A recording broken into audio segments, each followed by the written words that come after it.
The fisherman lived in a small, quiet village by the sea, where the waves dictated the rhythm of life. He was a simple man, rising before dawn to set out on his small, weathered boat, braving the unpredictable tides in hopes of a good catch. His clothes were old and patched, his hands rough from years of labor, yet there was a quiet dignity in the way he carried himself. He never complained about his struggles, accepting his fate with patience and resilience. The village was home to hard-working people, most of whom were also fishermen or craftsmen, relying on the sea for their livelihood. Though some looked down on the fisherman for his poverty, many respected him for his kindness and honesty. He was not the most successful man in the village, but he was known for his generosity. If he caught more fish than he needed, he would share them with those who had none. If a neighbor's boat was damaged, he would help repair it without expecting anything in return. Despite his hardships, he found peace in the simple moments, watching the sunrise over the ocean, listening to the waves crash against the shore, and feeling the salt in the air. His greatest wish was not for riches, but for stability, to never go to bed hungry, and to one day have someone to share his modest life with. Loneliness often crept into his heart, but he pushed it aside, focusing instead on his work. The sea had always been both friend and foe. Some days it gifted him with a bountiful catch, while on others it left him empty-handed. Storms could be unforgiving, claiming boats and lives without mercy. Yet he had never turned away from the sea, knowing it was his only means of survival. At night, as he sat outside his small hut, gazing at the endless ocean, he often wondered if his life would always be the same. He had never dreamed of adventure or glory, believing such things were meant for kings and warriors, not for men like him. But fate had other plans, and soon his quiet world would be forever changed. The night was unlike any other. The sky, once scattered with stars, had turned into a vast canvas of darkness, split apart by flashes of lightning. The wind howled through the village, rattling wooden huts and sending loose objects tumbling across the shore. The waves roared, crashing violently against the rocks, their white foam illuminated by the occasional flicker of lightning. The scent of rain mixed with the salty air as thick clouds poured an endless stream of water onto the earth below. The fisherman had experienced many storms in his lifetime, but something about this one felt different. As he sat in his small hut, listening to the furious winds, a strange feeling settled in his chest, a sense of unease, as though something beyond nature was at work that night. Against his better judgment, he grabbed his lantern and stepped outside, shielding his eyes from the rain. He made his way toward the shore, the sound of the raging sea growing louder with every step. As he scanned the turbulent waters, a flicker of movement caught his eye. At first, he thought it was driftwood, tossed about by the angry waves. But then, another lightning strike revealed the truth. A human figure, barely visible amid the chaos, struggling against the relentless tide. His heart pounded. Someone was out there, fighting for their life. Without hesitation, he sprinted toward his boat, quickly untying the ropes despite the fierce wind pushing against him. The waves crashed over the wooden planks as he rowed with all his strength, his muscles burning from the effort. The storm threatened to overturn his boat at any moment, but he refused to turn back. As he drew closer, the figure's form became clearer.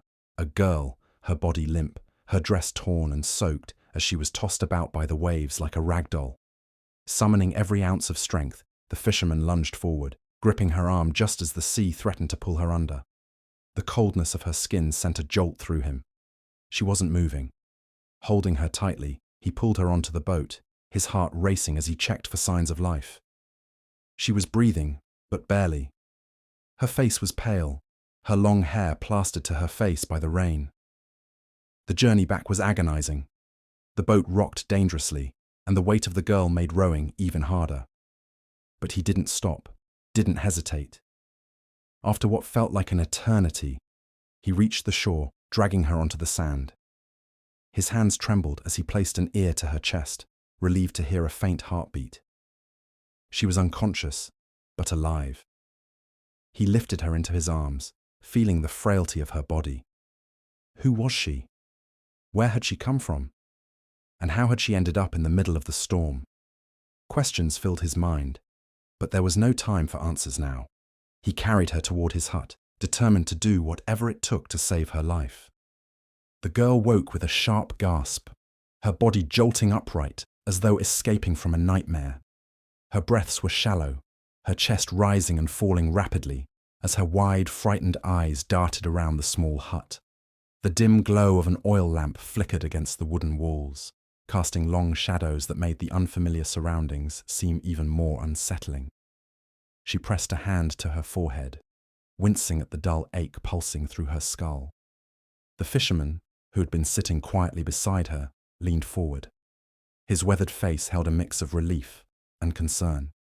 "You're awake," he said, his voice gentle but firm. "You've been unconscious for hours." The girl turned to him, confusion etched deep into her delicate features. Where am I?" Her voice was hoarse, barely more than a whisper. "My home," the fisherman replied. "I found you in the sea. You nearly drowned in the storm." She furrowed her brows, trying to grasp onto any memory that could explain how she had ended up in such a terrifying situation.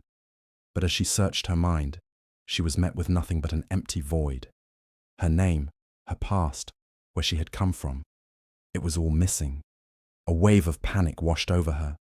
I don't remember," she whispered, her hands trembling. The fisherman studied her for a moment. She was unlike anyone in his village. Her skin, though pale from exhaustion, was smooth and unblemished, untouched by the hardships of labor. Her hands were soft, with no signs of work or struggle. Even in its tattered state, her dress was made from fine fabric, far too delicate for someone of common birth. And then there was the golden chain around her neck, with a small, intricately designed pendant, a piece of jewelry no ordinary girl could afford. She was not from the village. She was not a fisherman's daughter or a merchant's child. She was someone important, but the fisherman did not press her for answers she did not have. He simply sighed, standing up and placing a blanket over her shoulders. "You don't have to remember now," he said. "Rest. You are safe here." The girl looked at him, uncertainty in her eyes. Though she didn't know who she was or where she belonged, she could feel one thing clearly. This man had saved her life, and for now, that was the only truth she had. The days passed, and though the girl still had no memory of who she was, she slowly began to adjust to life in the village. The fisherman, true to his word, took care of her as if she were his own. He gave her food, a place to sleep, and even an old shawl to keep her warm on cold mornings. In return, she did her best to help around the hut, sweeping the floor, preparing simple meals, and fetching water from the well. The work was unfamiliar to her, her soft hands unused to labor, but she was determined to learn. At first, the villagers were curious about the stranger living in the fisherman's home.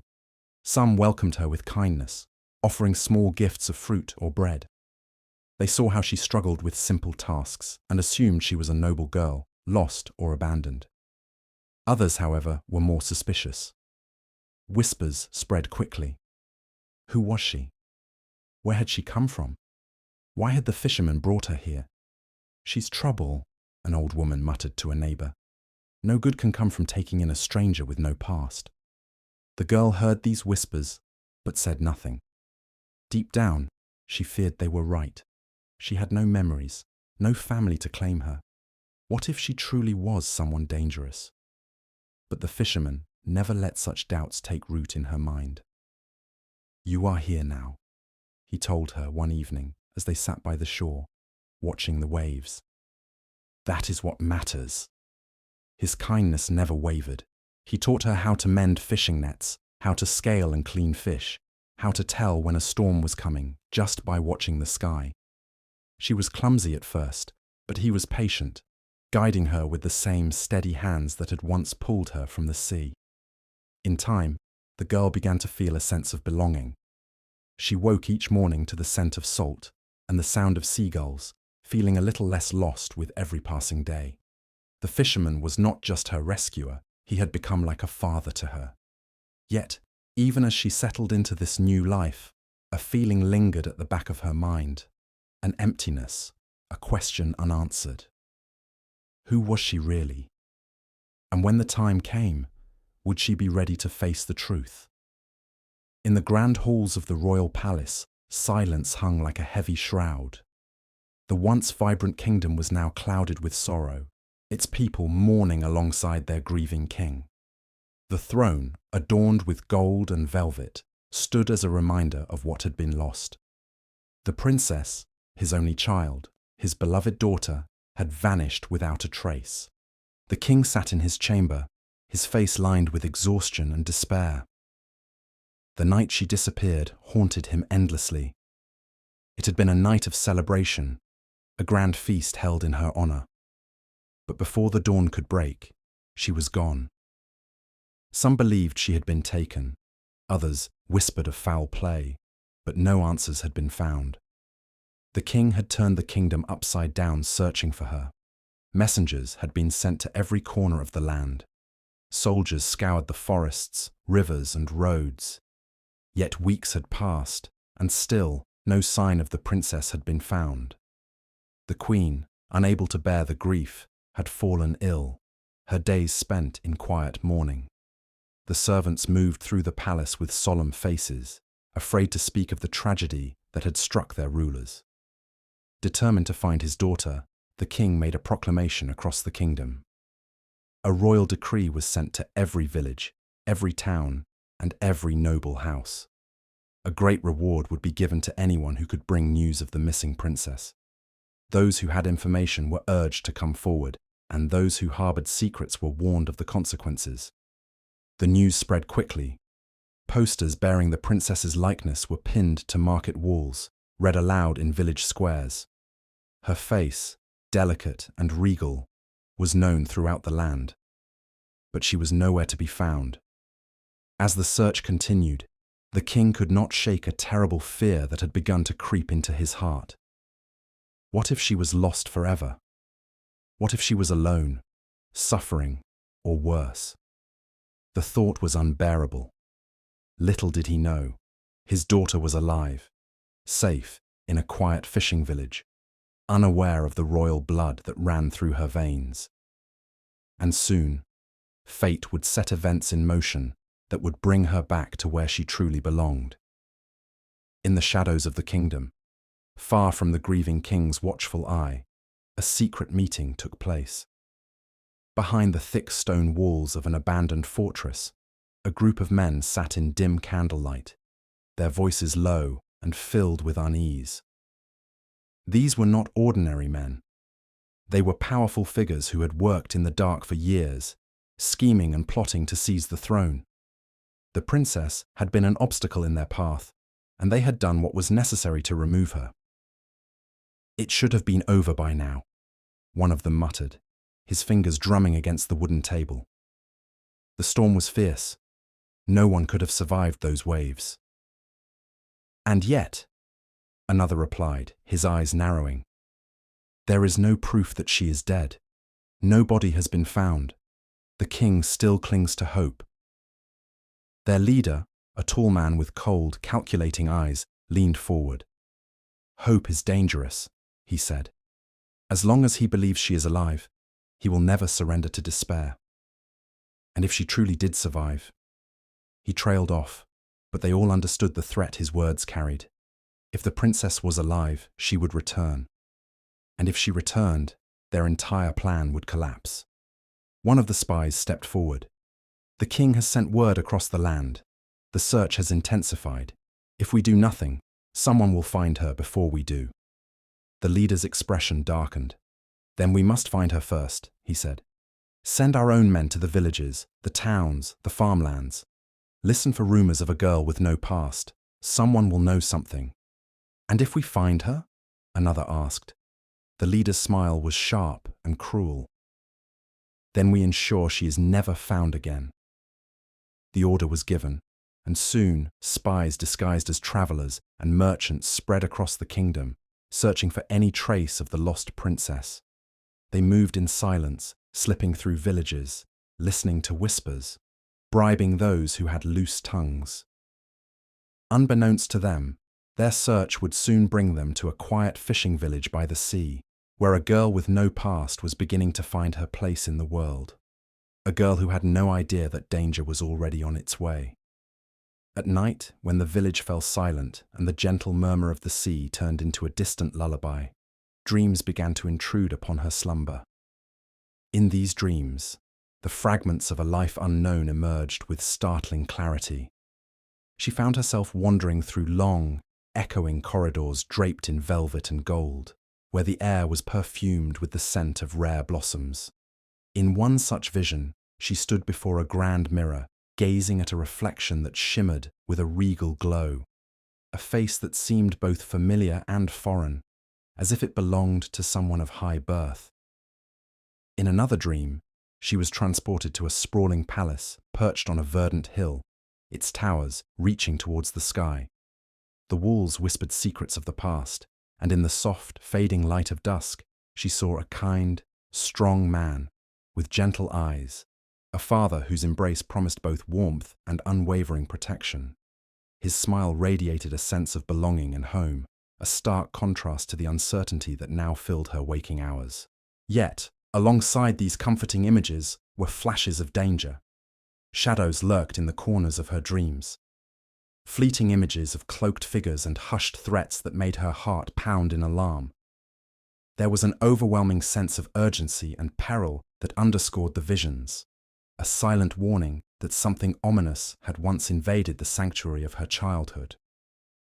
Awakening each morning, she lay in bed with the remnants of these dreams swirling in her mind. The images were as transient as the morning mist, dissolving into the light of day, leaving behind a trail of questions. Who was she? Was she truly the simple girl rescued from a storm, or did she belong to a world of nobility and hidden danger? The allure of a forgotten legacy battled with the comfort of her present life, stirring a deep inner conflict that left her restless and yearning for answers. Each day in the village, while performing her modest chores, she felt the pull of those elusive memories. They whispered of a forgotten past filled with royal grandeur and a family she could scarcely imagine. Yet, amidst this tide of recollections, the certainty of her current life, the caring fisherman, the humble home, grounded her. Caught between two worlds, she quietly hoped that the truth of her origins would one day emerge, allowing her to embrace who she was meant to be. The peaceful rhythm of the village was disrupted the day the strangers arrived. Dressed as weary travellers, they rode in on horseback, their sharp eyes scanning the village with quiet intensity. They claimed to be merchants searching for rare goods, but something about them felt off. Their questions were too pointed, their smiles too forced. They moved from house to house, speaking to the villagers under the guise of friendliness. But the fisherman, ever observant, saw the truth hidden beneath their polite words. He had seen their kind before, men who did not belong, men who searched for something or someone. And when he overheard them asking about a girl with no past, his blood ran cold. That evening, as the sun dipped below the horizon, he returned home in haste, finding the girl near the shore, lost in thought. She had been quieter than usual lately, her mind troubled by dreams she could not explain. But there was no time for that now. "You must stay inside," he told her, his voice firm but kind. "Strangers have come to the village, asking too many questions." She looked up, concern flickering in her eyes. "Questions about what?" "About a girl with no name. A girl who appeared from nowhere," he said, watching her carefully. "You must not be seen." Though fear gripped her, she nodded. She had no memory of who she was, but she understood danger when she saw it. That night, as the fisherman reinforced the wooden locks on the door, she sat by the small window, peering out at the village. She could see the men lingering near the inn, speaking in hushed voices, their eyes darting toward the homes, as if searching for something unseen. Then, footsteps. Slow, deliberate, approaching their hut.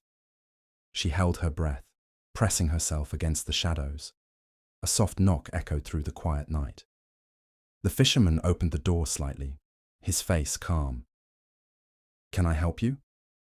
"We are travelers," one of the men said smoothly. "We seek a girl who may have lost her way. Have you seen anyone unfamiliar in this village?" The fisherman's grip on the door tightened. "No," he lied. "Only the people who belong here." For a moment, silence hung between them. Then the man smiled, though it did not reach his eyes. "If you hear anything, let us know." As they walked away, the girl let out a breath she hadn't realized she was holding. That night, as she lay awake, she knew one thing for certain. Whoever she was, there were people desperate to find her, and not for good reasons. The morning after the strangers left, the village awoke to the arrival of yet another outsider. But this one was different. Unlike the secretive men who had slinked through the village the night before, this traveller rode with purpose, his armour gleaming under the sun. A royal crest was displayed proudly on his cloak, and his presence alone commanded respect. The villagers, who had spent the previous night in uneasy silence, now watched with curiosity and hope. A knight bearing the king's insignia meant something important was happening. The knight dismounted his horse and approached the village elder. "I am Sir Aldrich, a messenger of the king," he announced. "I seek information regarding the lost princess." A murmur spread through the crowd. Though many villagers had heard of the missing princess, few believed she would ever be found. Some shook their heads, offering no help. Others hesitated, wary of saying too much. Then a voice spoke up. "There is a girl here," an old woman said cautiously. "She was found at sea, with no memory of who she is." The knight's interest sharpened. "Where is she?" The fisherman, who had been listening nearby, knew there was no use in hiding now. He stepped forward. "She is in my care," he said. "She remembers nothing of her past." Sir Aldrich followed the fisherman to his humble hut, his sharp gaze taking in every detail. When the girl stepped forward, uncertainty in her eyes, his breath caught. There was something undeniably familiar about her. The shape of her face, the regal poise in her stance. She looked like the queen in her youth. The knight's voice softened. "My lady," he said, bowing slightly, "forgive me, but you bear a striking resemblance to the royal family."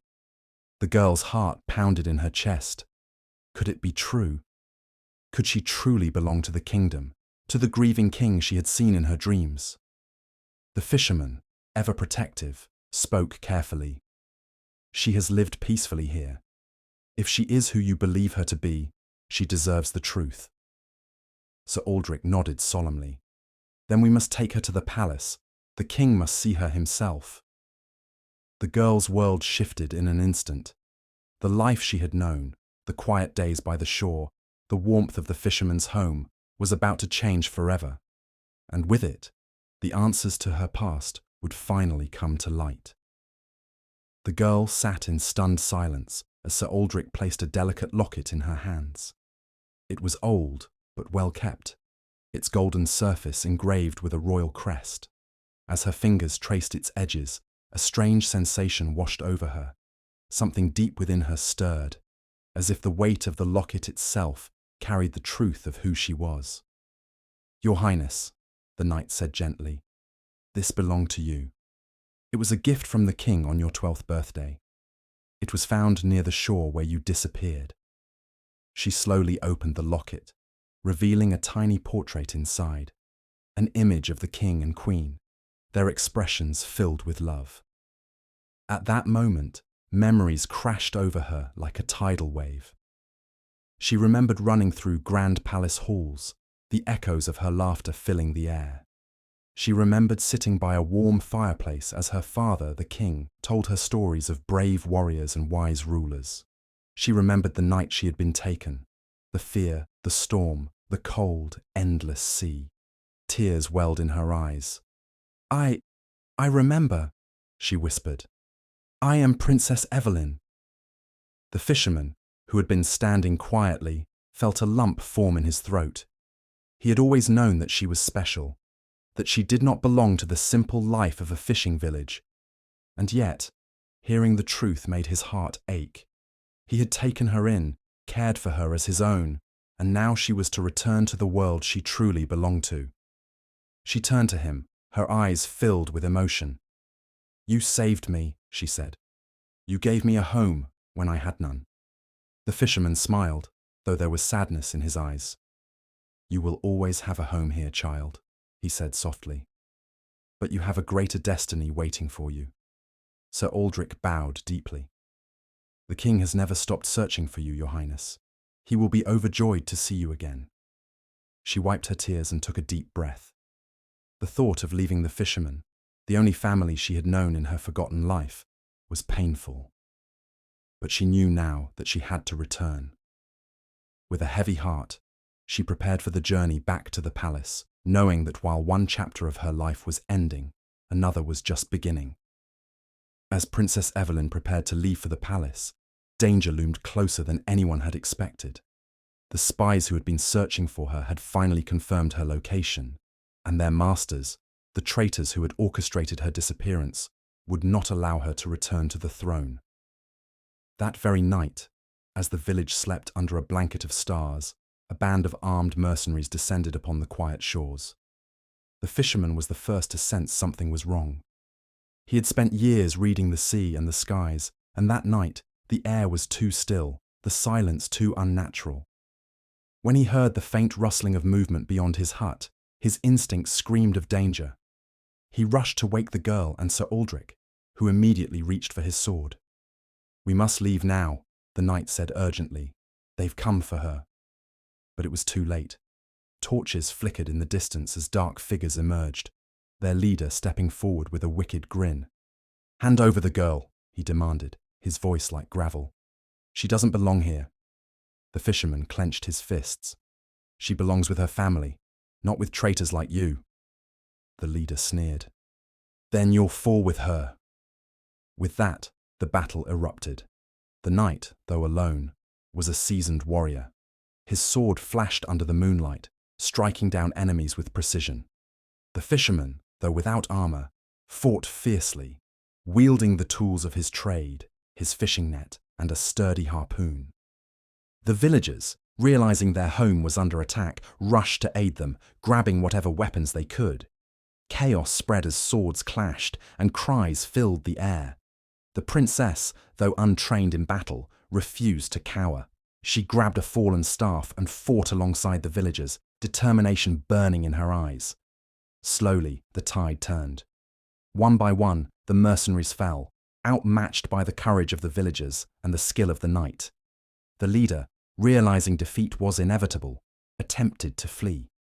But before he could escape, the princess stepped forward. "Tell those who sent you," she said, her voice unwavering, "that I am alive, and I am returning." With that, the battle ended. The village, though battered, stood victorious. As dawn broke over the horizon, Princess Evelyn knew. Her journey was not yet over, but she was ready to face whatever lay ahead. The grand gates of the palace loomed ahead, towering over the procession as they passed through. Princess Evelyn, dressed in simple village attire, felt a mix of emotions: joy, nervousness, and a deep longing to see the father she had only remembered through fragmented dreams. As they entered the castle courtyard, the royal guards stood at attention, their expressions shifting from formality to astonishment as they recognized the lost princess. Inside the grand hall, the king sat upon his throne, his once strong posture weighed down by years of sorrow. His face, lined with grief, lifted the moment Evelyn stepped forward. His eyes, filled with disbelief, searched hers as if afraid she was just another dream. "My child," his voice broke as he rose to his feet. Tears welled in Evelyn's eyes. "Father," she whispered. In an instant, the king crossed the hall, enveloping her in a tight embrace.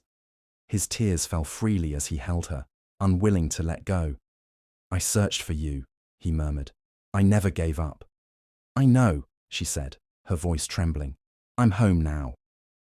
The court looked on in stunned silence before erupting in cheers. The lost princess had returned, and with her, hope was restored to the kingdom. Then, the king turned to the fisherman, who stood quietly in the background. His simple clothes and weathered hands spoke of a life of hard work, yet there was kindness in his eyes. "You saved my daughter," the king said, stepping toward him. "You gave her a home when I could not. I owe you a debt I can never repay." The court murmured, expecting the king to offer the fisherman wealth, land, or a noble title. But the fisherman only bowed his head respectfully. "I ask for nothing, Your Majesty," he said. "I only wish for her happiness." The king regarded him with deep gratitude. "Even so, you will always have a place in this kingdom. You will be honored for your kindness." The fisherman smiled. "Then let me return to my village where I belong. That is all I desire." The king nodded, understanding the heart of a man who sought peace over riches. And though they would part ways, the bond between the princess and the fisherman would never fade, for he had been the one to save not just her life, but her very soul. With her identity restored, Princess Evelyn embraced her new role as heir to the throne. The palace, once a distant and unfamiliar place, now felt like home. Yet, she carried with her the lessons of humility, kindness, and resilience that she had learned in the simple village by the sea. Under her guidance, the kingdom saw a new era of hope. She worked alongside her father, ensuring that justice and fairness reached even the poorest corners of the land. She did not forget the struggles of those who lived outside the palace walls, especially the fisherman and his village, which had sheltered her when she had nothing. One of her first royal decrees was to provide support to the fishing village. She ensured they received better resources, safer boats, and protection from the crown, so they would never face hardship again. The village that had once been overlooked by the kingdom now thrived under her care. Despite her new responsibilities, Evelyn never forgot the man who had saved her. Though he had declined wealth and titles, she made sure he was never in need. She often visited him, walking along the familiar shores where she had once searched for answers about her past. "You have given me more than I can ever repay," she told him one evening as they watched the waves roll in. "You gave me a home when I had none." The fisherman smiled, his eyes warm. "And now, you have given my people a better life. That is all the thanks I need." Though she now wore royal robes and lived in a grand palace, part of her heart remained in the village. She would always be the girl who had been saved by the sea, raised by the kindness of a humble man. As the years passed, her story became legend. A tale of a lost princess, a brave fisherman, and a destiny fulfilled. But for Evelyn, it was never just a story. It was a reminder of where she had come from and the people who had shaped her into the ruler she had become.